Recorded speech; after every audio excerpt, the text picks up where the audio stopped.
धर्म को लेके बहुत झगड़ते हैं। शायद जैसे कि वहाँ कोने में कोई रेलवे स्टेशन पे एक बच्चा बैठा होगा और उसको चोट लगी, कोई प्रॉब्लम होगी, लेकिन आज मुझे इतना डर है कि कहीं आगे बिस्मिल्लाहिर्रहमानिर्रहीम। अस्सलामु अलैकुम दोस्तों, आज की इस वीडियो में अमिताभ बच्चन ने इस लड़की को कहा कि मैं आपसे कद में भी बड़ा हूं और उम्र में भी बड़ा हूं, लेकिन मैं आपसे छोटा हूं। ऐसा इस लड़की ने क्या कहा अमिताभ बच्चन को कि अमिताभ बच्चन ने इसको ऐसे अल्फाज कहे। चलिए वीडियो स्टार्ट करते हैं और आखिर में जो है डॉक्टर जाकिर नाइक का भी लेक्चर सुनते हैं। उन्होंने सेम इसी हवाले से लेक्चर दिया है। दोस्तों, चैनल को सब्सक्राइब करना और वीडियो को लाइक करना मत भूलिएगा। चलिए वीडियो स्टार्ट करते हैं। को लेके बहुत झगड़ते हैं। शायद जैसे कि वहाँ कोने में कोई रेलवे स्टेशन पे एक बच्चा बैठा होगा और उसको चोट लगी, कोई प्रॉब्लम होगी, लेकिन आज मुझे इतना डर है कि कहीं आगे जाके, आज जितना धर्म को लेके उठते हैं सब, तो मुझे डर है कि अगर आगे जाके कोई ऐसा बच्चा पड़ा हो तो कोई उसको पहले उससे धर्म ना पूछे कि तू मुसलमान है या हिंदू है। अगर उससे वो पूछा गया तो शायद आगे जाके कोई उसकी मदद नहीं करेगा। ऐसा नहीं लग रहा कि आप कोई बहुत बड़ा ज्ञानी, कोई संत जो भाषण दे रहा हो। 13 वर्ष की है ये। आपकी उम्र में जितने छोटे छोटे बच्चे हैं वो सब कोई कॉमिक बुक पढ़ेगा, कोई मैगजीन पढ़ेगा, कोई ऐसी चीजें पढ़ते रहते हैं। आपके अंदर ये कैसे तय हुआ कि हमें आध्यात्मिक किताबों की तरफ ध्यान देना? ये चीज मैंने मॉम डैड से सीखी है, जो वहाँ बैठे हैं और जिन्होंने आज मुझे ये संस्कार दिए हैं। और मैं चाहती हूँ कि जैसे संस्कार मुझे मिले आज बाकी लोगों को भी मिले, क्योंकि टेक्नोलॉजी तो आगे बढ़ेगी और आगे बढ़ेगी, वो कहीं रुकने वाली नहीं है, लेकिन साथ साथ जो संस्कार है वो कहीं ना कहीं रुक जाते हैं टेक्नोलॉजी की वजह से। कद में आपसे बड़ा हूँ, उम्र में आपसे बड़ा हूँ, आज अपने आप को बहुत छोटा महसूस कर रहा है आपके साथ? नहीं, ऐसा नहीं है कुछ भी। दोस्तों, सच में मैं आपको बताना चाहता हूँ कि मरियम आरिफ सिद्दीकी को अगर आध्यात्मिक किताबों में रुचि हुई है तो इसकी वजह है इनके रोल मॉडल की, और इनके रोल मॉडल हैं इनके पिता श्री जनाब आरिफ सिद्दीकी साहब।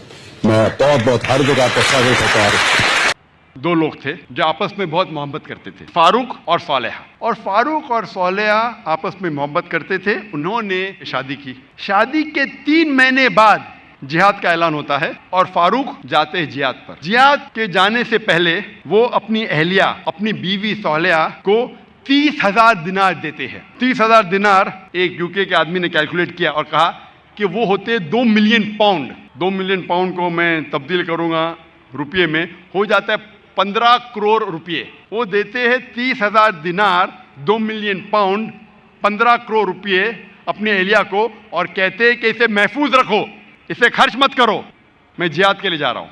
और फिर वो जिहाद के लिए जाते हैं और कहते हैं कि इंशाअल्लाह मैं 3 महीने में वापस लौटूंगा। उनके जाने के चंद महीने बाद उनकी अहलिया सोलेहा को एक बेटा पैदा होता है। 1 साल गुजरने के बाद उनके शौहर वापस नहीं आते। 2 साल गुजरने के बाद वापस नहीं आते। 2.5 साल बाद एक शख्स आके कहता है सोलेहा से कि मैंने तुम्हारे शौहर फारूक को देखा कि वो गिर गए और वो घायल हो गए। फिर चंद साल गुजरते हैं, फिर भी फारूक वापस नहीं आते।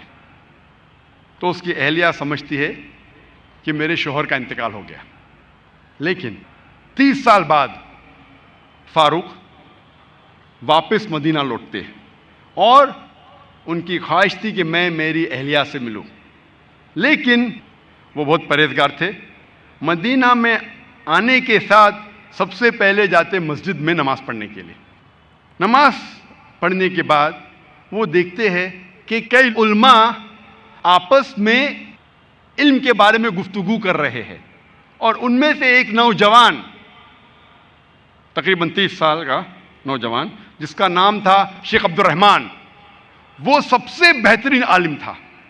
वो उससे काफ़ी मुतासिर होते। फिर वो जाते हैं अपने घर की तरफ। जब घर में दाखिल होते हैं तो अपनी बीवी सोलेहा से मिलते हैं। वो दोनों खुशी के मारे रो पड़ते हैं। उसके बाद फारूक पूछता है कि मेरे 30,000 दिनार तो महफूज है ना, आपने उसे खर्च नहीं किए? तो उसकी अहलिया पूछती है, आप घर आने के पहले मस्जिद गए थे? हाँ बिल्कुल सही, मैं मस्जिद गया था। वहाँ आपने उल्मा को देखा? हाँ मैं देखा। कैसे? बहुत अच्छे। खुशी की बात है कि इस शहर में ऐसे उल्मा हैं। तो उसकी अहलिया उससे पूछती है, सबसे बेहतरीन आलिम आपको कौन लगे? तो फारूक कहते सबसे बेहतरीन आलिम थे शेख अब्दुर्रहमान। तो उसकी अहलिया पूछती है कि अगर अल्लाह आपको शेख अब्दुर्रहमान जैसा इल्म दे तो आप कितना खर्चा कर सकते हैं इस इल्म के लिए? तो फारूक कहता है ये सारे 30,000 दिनार मैं खर्च कर सकता हूं ऐसा इल्म हासिल करने के लिए। फिर उसकी बीवी पूछती है कि अगर आपका बेटा हो, उसे ऐसा आलिम बनाने के लिए आप कितना खर्च करेंगे?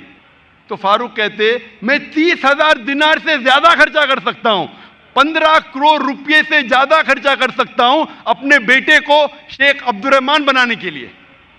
तो उसकी अहलिया कहती है आपके जाने के बाद मुझे एक बेटा पैदा हुआ और ये शेख अब्दुर्रहमान आपका बेटा है और आपके 30,000 दिनार मैंने खर्च किए इसको आलिम बनाने के लिए।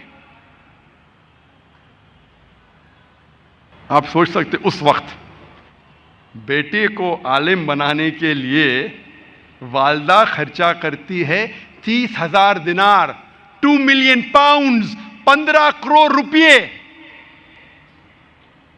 आज कौन सा मुसलमान अपने बेटे को आलिम बनाने के लिए 15 करोड़ रुपया खर्चा करने को तैयार है?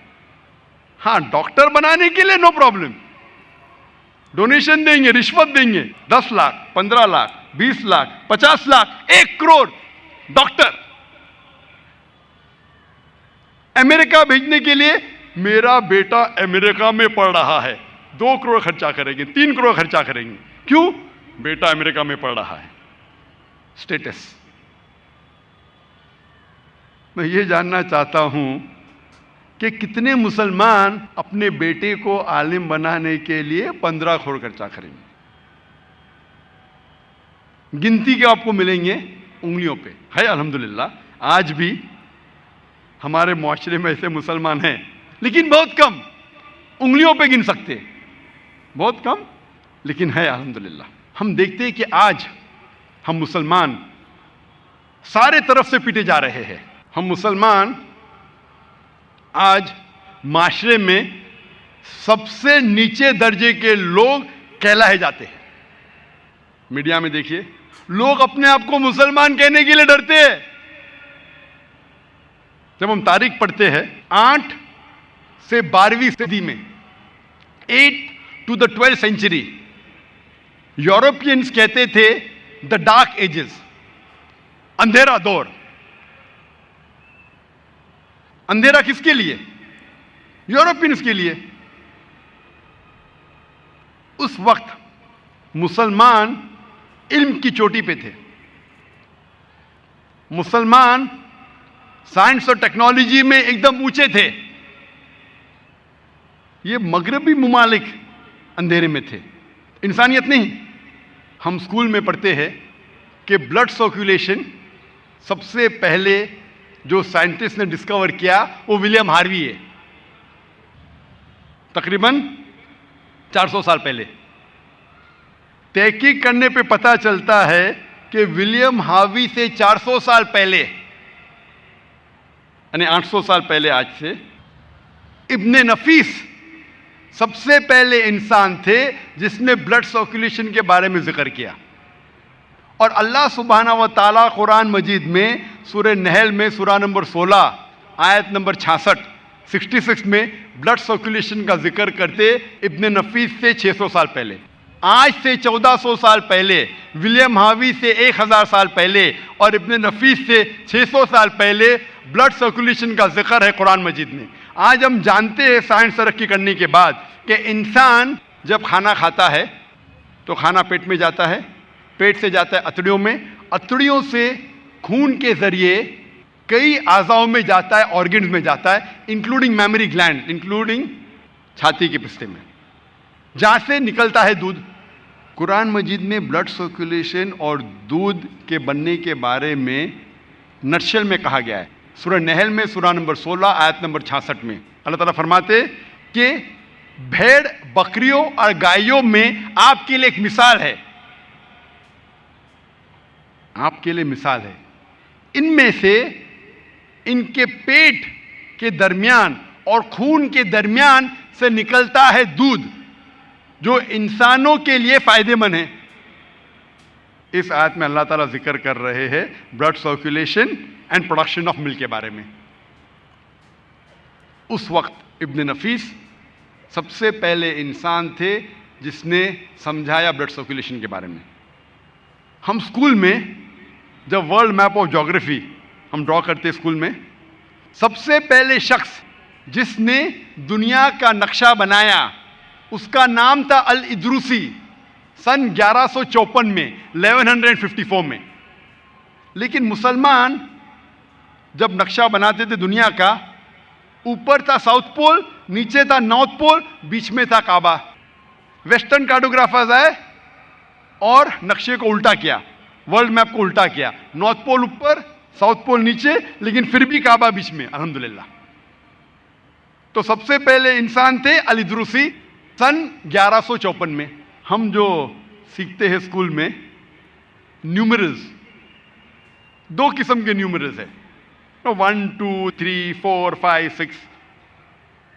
एक किस्म के न्यूमरल्स है रोमन न्यूमरल्स, एक लकीर ऊपर 2, फिर दूसरी लकीर, जो बहुत मुश्किल है लिखना। हम हिंदुस्तानी लोग ने एजाज किए जीरो को, अरब ने जीरो को लिए और तरक्की करने के बाद डेसिमल पॉइंट ऐड किए और दुनिया को दिखलाया अरबिक न्यूमरल्स। तो 1 2 3 4 5 6 हम पढ़ते हैं, उसे कहा जाता है अरबिक न्यूमरल्स, क्योंकि अरबों ने एजाज किया। डेसिमल पॉइंट्स और जीरो को मिला के 1 2 3 4 जो हम लिखते हैं वो मुसलमान ने एजाज करा है, अरबिक न्यूमरल। हम जब मैथमेटिक्स में पढ़ते हैं पाइथागोरस थ्योरम के बाद, पाइथागोरस थ्योरम जो हम पढ़ते हैं स्कूल में, उसका फॉर्मूला है that the square of the hypotenuse is equal to the sum of the square of the other 2 sides of the triangle. Triangle के अंदर जो सबसे बड़ा लाइन है उसका स्क्वायर इक्वल है बाकी 2 ट्राइंगल के साइड्स के स्क्वायर को जमा करने के बाद।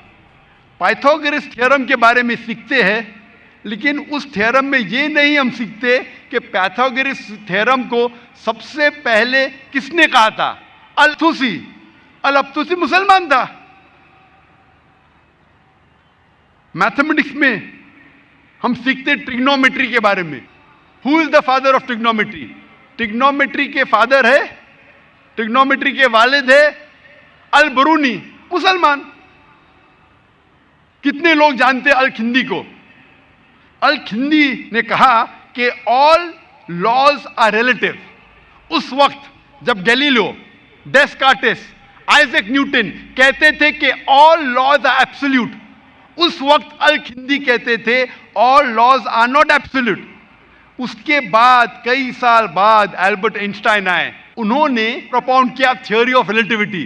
हम सब जानते हैं एल्बर्ट आइंस्टाइन को मिला नोबेल प्राइज। कितने लोग जानते हैं अल-खिंदी के बारे में? कितने लोग? ये असर है मगरबी तालीम का। असल में जो थे साइंटिस्ट, उनका नामो निशान मिट गया। हम स्कूल बुक्स में अल-खिंदी के बारे में नहीं पढ़ते, इब्न नफीस के बारे में नहीं पढ़ते, अल-अब्तूसी के बारे में नहीं पढ़ते, अल-इद्रूसी के बारे में नहीं पढ़ते। कई साल पहले 3 भाई थे, मोहम्मद, अहमद और हसन शाकिर। ये 3 भाइयों ने रेड सी पे एक डिग्री के जरिए सरफेस एरिया मेजर किया सारे अर्थ का। अपने इस धरती का सरफेस एरिया मेजर किया उस वक्त जब लोग समझते थे कि धरती चपटी है, द अर्थ इज फ्लैट। उस वक्त ये 3 भाइयों ने रेड सी के एक डिग्री के जरिए सरफेस एरिया मेजर किया, जो आज साइंस कहती है माशाअल्लाह काफी हद तक अल्हम्दुलिल्लाह सही है। हम पढ़ते केमिस्ट्री में, फादर ऑफ केमिस्ट्री गेबर। गेबर का नाम कभी कभी हम सुनते हैं। गेबर कौन है? गेबर जाबिर, जाबिर इब्न हय्यान। वो गेबर लगता है वेस्टर्नर है, अंग्रेज है गेबर। गेबर तो कौन पहचानेगा मुसलमान है? जाबिर, जाबिर इब्न हय्यान। वो जाबिर इब्न हय्यान थे जो फादर थे केमिस्ट्री के। पहला शख्स जिसने अल्कोहल को डिस्टिल किया उसका नाम है जाबिर इब्न हय्यान। ये अल्कोहल जो लफ्ज है अंग्रेजी, वो अरबी लफ्ज अलगुल से आता है। अलगुल के मानी इविल स्पिरिट, मतलब शैतान जैसी चीज। अलगुल से लफ्ज आता है अल्कोहल, अरबी लफ्ज से। गेबर, गेबर हमारी किताब में गेबर लगता है कि कोई अंग्रेज अंग्रेज साइंटिस्ट है, जाबिर इब्न हय्यान। हम जब तारीख की तहकीक करते हैं, साइंटिफिक तारीख की, हमें पता चलता है कि मोहम्मद ज़करिया राज़ी, जो अल्हम्दुलिल्लाह मेडिसिन के मैदान में माहिर थे, उन्होंने 2 किताब लिखी स्मॉल पॉक्स और मीजल पे। हम जब साइंटिफिक तारीख तहकीक करते हैं, पता चलता है कि अली इब्न अब्बास ने 20 जिल्द लिखी थी theory and practice of medicine के बारे में। और आज की साइंस कहती है कि एक मशहूर शख्स थे एविसीना, जिसे कहा जाता था एरिस्टोटल ऑफ द ईस्ट, जो बहुत फेमस फिलोसोफर थे, मैथमेटिशियन थे। एविसीना, उसका असल नाम था अली इब्न सीना। एविसीना लगता है कि अंग्रेज नाम, एविसीना अली इब्न सीना। तो जब हम तहकीक करते साइंटिफिक हिस्ट्री की, हमें पता चलता है कि उस वक्त साइंस के मैदान में सबसे ऊंचे। फ्रेंड्स, ये थी आज की वीडियो। आपने देखा है पहले उस लड़की का जो क्लिप था, जो अमिताभ बच्चन को कह रही थी कि हमारे जो मुल्क में, इंडिया में, जो किसी जो है बच्चे का एक्सीडेंट होता है, उससे पहले ये पूछा जाता है कि आप हिंदू हैं या मुसलमान, फिर उसकी हेल्प की जाती है। ऐसा अगर हमारे मुल्क में चलता रहा तो फिर जो है कोई किसी की मदद नहीं करेगा। अमिताभ बच्चन ने कहा कि आपको ये संस्कार कहाँ से मिले, तो उन्होंने कहा मेरे माँ बाप से मिले जो सामने बैठे हैं। तो और उसके बाद डॉक्टर जाकिर नाइक का जो है एक लेक्चर देखा, जो 2 मुस्लिम की कहानी सुनाई है। उन्होंने जो है 40,000 जो दिरहम था अपनी बीवी को दिया एक आदमी ने, और जो है जिहाद पर चले गए। और जिहाद पर जो है बहुत सालों बाद नहीं वापस आए, और उनके घर एक बच्चा पैदा हुआ, जो उसकी बीवी ने उसको आलिम बनाया। और वो जब बहुत 30 साल बाद जो वापस आए, और उन्होंने जो है मस्जिद में नमाज पढ़ी और जो है आलमों को देखा। जो है ऐसी कहानी थी जो आपने सुनी है।